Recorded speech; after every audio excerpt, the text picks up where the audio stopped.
السلام عليكم، مرحبا بكم في قناة جيجا شانيل. جيت نشارك معكم أجواء العيد. الله يدخلوا عليكم بالصحة والعافية وطول العمر. أجواء العيد اللي ضروري من الحلويات المغربية اللي ما كتخطاش كل بيت نهار العيد. هذه حلوة ديال بسكر كلاصي كتذوب في الفم، غزالة وهشيشة بزاف بزاف بزاف من يد خالتي، الله يطول في عمرها ويعطيها الصحة. وهذه حلوة الكوك، ريش بوند كيف ما كيقولوا ليها، بالكوك، الكوك البيض وكوك مع مخلط مع كاوبيل او مع الشوكولا بجا هكاك ماغون عزيز على الوليدات، واحد المذاق فيه رائع رائع جدا.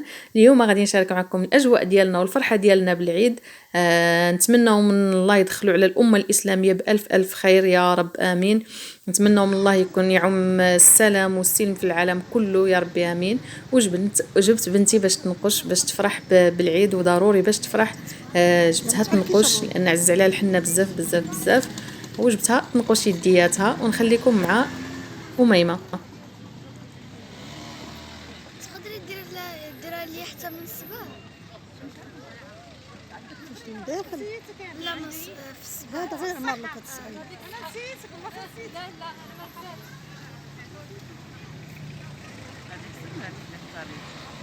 انا قلت لها اريدك دابا داك الشيء في الارض. شتي أميمة زوينة ياك عجباتك؟ اوه سي جون.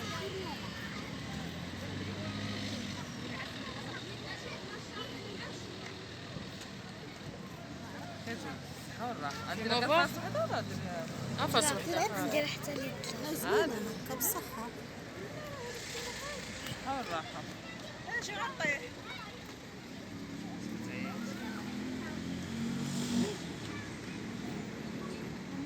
لا ما تحركيش ماما. من بعد ما سالينا الحنة مشينا جبنا حويجنا من عند الخياط. هادو جليلبات اللي درت انا وأميمة غنلبسو بحال هاد العيد.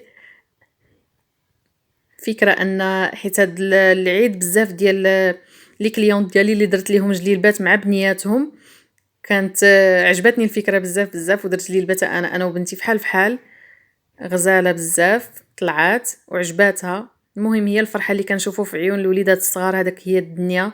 مني كنفرحوا وليداتنا وكينشطوا في العيد وكنوريو ليهم اجواء العيد نعرفوهم شنو هو هذا النهار وهذا هذيك اللمه ديال العائله وديال الحباب وديال هذا اللي كيحلوا فيها وليداتنا عينيهم. هذيك هي احسن حاجه لانها كتكبر معاهم وتا هما كيديروا نفس الشكل مع وليداتهم. يعني مني كنعلموا لولادنا ان راه هاد العيد راه فيه صله الرحم، راه فيه كنفرحوهم بالحوايج، كنفرحوهم بالهدايا، وكنقول لهم صله الرحم كنديهم عند العمام عند الخوال دار الجد. يعني كيحلوا عينيهم على هاد الاجواء حتى هما مني كيكبروا كيديروا نفس الشكل مع وليداتهم. مزيان مزيان ان وليداتنا يحلوا عينيهم على هذا الشيء، مزيان ان وليداتنا يحلوا عليهم على التقاليد وعلى على الدين ديالنا والتقاليد ديالنا اللي هي مرتبطه، تقاليدنا مرتبطه بديننا. ان نهار العيد كيكون فيه صله الرحم، كيكون فيه الحباب واللمه، وكيكون فيه اي انسان اللي كيكون مخاصم، اللي كيكون مناقش، اللي كيكون هذه هي فرصه فين كيتصالحوا كتصلح الاجواء. ومن بعد دزنا للفطور، لقينا خالتي موجده البغرير ومسمن موجده تبارك الله هادشي، ولكن موجده لنا واحد القصريه كسكسو غزاله بزاف بزاف بالتفايه كيف ما كتشوفوا. ونخليكم مع كسيكسو ديال خالتي.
حطوا لينا نكملوا فطورنا.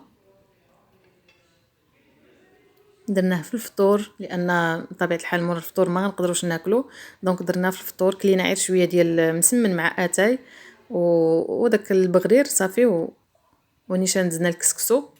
ما بغيناش نتقلو لان الكسكسو ما كتحتاج تاكل معاه شي حاجه كثيره، هو كيكفي ويوفي.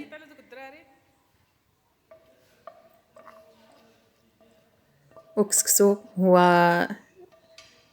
واحد الاكله اللي كتجمع العائله على طبق واحد. الصراحه كتحس باللمه وكتحس باجواء زوينه وانت مجموع مع العائله ديالك ومع الحباب ديالك وكتبارطاجي واحد اللحظات اللي هما زوينين، لحظات ديال العواشر ديال العيد ديال كتكون واحد الحميميه وكيكون واحد الجو زوين بزاف بزاف. الله يدخلوا على جميع المسلمين بالصحة والعافية وطول العمر، والله يشافي جميع المرضى، والله يرحم أموات المسلمين كاملين، والله يفرحنا يا ربي آمين، ويفرحنا بوليداتنا ويهديهم لينا ويجعلهم مرضيين يا ربي آمين، ولاد المسلمين أجمعين. من بعد ناكلينا هاد الكسكسو، هاد الطبق الرائع ديال الكسكسو. غنخليكم دابا مع هاد التصاورات ومع الموديلات ديال جليلبات، اخر جليلبات اللي كنت درت. ما بقاليش الوقت فين نصور لكم فيديو ديال جلالب، الصراحه بزاف جلالب درت موديلات زوينين هاد الشهر هذا ديال رمضان، ولكن الوقت ما كيكونش ليا باش نصور، يعني ما بين كيسالي ليا الخياط كنوزعهم على ماليهم. خديت غير شي لقطات من عند الخياط قبل ما نوزعهم، طلبته باش نصورهم، ومن بعد عاد غادي تكون ان شاء الله غادي تكون واحد الكرياسيون ديال الجليلبات اللي غتكون جديده، وغنصور لكم فيديو زوين ديال موديلات جداد ديال جليلبات ديال الصيف، صيف 2021. كنتمنى نكون تقاسمت معكم اجواء ديال الفرحه ديالنا بالعيد. نتمنى هذا الفيديو ينال الاعجاب ديالكم. ما تنساوش اللي ما دايرش ابوني يدير ابوني، يفعل الجرس باش يوصلوا الجديد، ويدير لايك ويخلي كومونتير باش نشوف الاراء ديالكم والاصداء ديال هاد الجليلبات وديال هاد الفيديو كله. شكرا على المتابعه ديالكم. ان شاء الله غيكون فيديو مفصل في المره الجايه على جليلبات وعلى القفيطنات. شكرا على المتابعه ديالكم، ما تنساوش الدعم. شكرا على الدعم ديالكم، شكرا على الميساجات اللي كتوصلني، والى اللقاء في فيديو اخر.